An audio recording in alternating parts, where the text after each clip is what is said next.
জানি না কোন দিন কার সঙ্গে মালাকুল মউতের দেখা হয়ে যাবে, কোন দিন মসজিদের মাইকে আমার নামটা ঘোষণা হয়ে যাবে, মসজিদের পালকিটা আমার ঘরের সামনে দাঁড়িয়ে যাবে।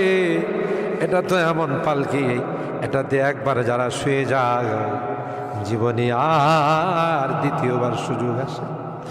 দুনিয়ার মানুষ নিষ্ঠুরের মতো আমাকে গোসল করাবে, আতর গোলাপ দিয়ে সাজাবে, খাটিয়াতি করে ও জানা ও চেনা দেশের দিকে নিয়ে রওনা দেবে, আমাকে জঙ্গলের দিকে নিয়ে রওনা দেবে।